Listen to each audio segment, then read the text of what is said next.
সূর্যের বাবা-মার অ্যানিভার্সারির অনুষ্ঠানের মধ্যেই এবার সূর্য এবং অনামিকার জোড়া মিলিয়ে ফেলল ঈশা। হ্যাঁ বন্ধুরা, ভিডিওতে লাইক দিয়ে দেখতে থাকুন। সূর্যের মায়ের কাছে গিয়ে যখন ঈশা বলতে থাকে যে আচ্ছা কাকিমা একটা কথা বলুন তো, সূর্য দাদা ভাইয়ের স্ত্রী নীলাঞ্জনাকে তো কোথাও দেখতে পাচ্ছি না, ঠিক সেই সময় সূর্যের বৌদি বলতে থাকে যে ওই নোংরা কেচ্ছার কথা আর বলো না তো, এ যে যা কেলেঙ্কারি করেছে তারপরে ওই মেয়ের নাম মুখে আনাটাও আমাদের জন্য পাপ। আমরা তো রীতিমতো ওকে ঘাড় ধাক্কাতে বার করে দিয়েছি, ওদের সম্পর্ক তো প্রায় ভেঙে গিয়েছে, এখন শুধু ওই লিগালি টুকিটাকি কাগজপত্রে যাবতীয় শৈশবদের বাকি আছে, এছাড়া কোনো কিছু নেই। কি মা আপনি বলছেন না কেন কিছু?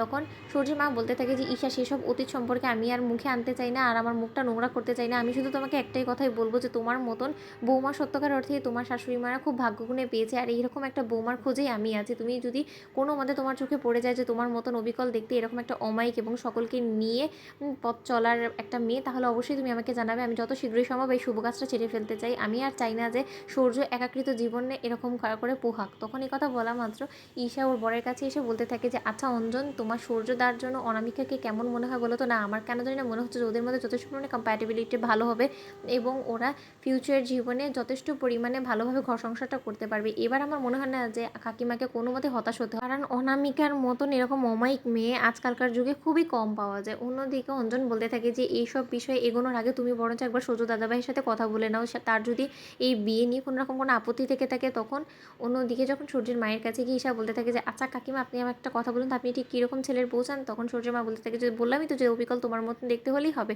অন্যদিকে সূর্যের মাকে যখন ঈশা বলতে থাকে যে আমার নজরে একটা পাত্রী আছে, আমার যতটুকু মনে হয় যে আপনার খুব পছন্দ হবে, আপনি এক দেখায় ওকে পছন্দ করে ফেলবেন। সে হলো গিয়ে আমাদের বাড়িতে যে এখন বর্তমানে আছে, তার অতীত জীবন সম্পর্কে সে ভুলে যাওয়া সত্ত্বেও তার কিন্তু যথেষ্ট পরিমাণে গুণ আছে এবং সে খুব অল্প সময়ে সবকে আপন করে নিতে পারে, এবং তার যে অমায়িক ব্যবহার সেটা থেকে আপনি রীতিমতো মুগ্ধ হয়ে যাবেন। আপনি তার দিক থেকে চোখই সরাতে পারবেন না। আমার কেন জানি না মনে হচ্ছে যে সূর্য দাদাভাইয়ের জন্য সে একদম যোগ্য একটা পাত্রী। তখন সূর্যের মা বলতে থাকে যে তাহলে তার আর দেরি করছো কেন বলো তো? আমি তো সূর্যের বিয়ে নিয়ে আর কোনো রকম কোনো দেরি করতে চাই না, তোমার কাকুমণিও দেরি করতে চায় না। তোমাদের যদি মনে হয় যে না সূর্যের জন্য ওই মেয়েটা একদম বেস্ট হবে, তাহলে আমরা কালই না হয় সেই মেয়েকে দেখার জন্য তোমাদের বাড়িতে যাব।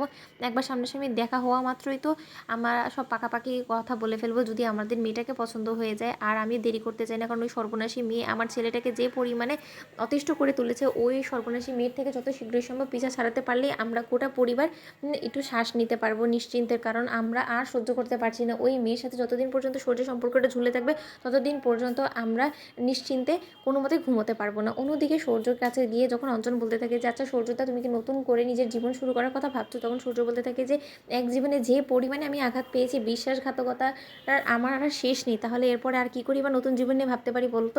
তো বন্ধুরা, ভিডিওটি ভালো লাগলে লাইক এবং শেয়ার করে সাবস্ক্রাইব করতে ভুলো না।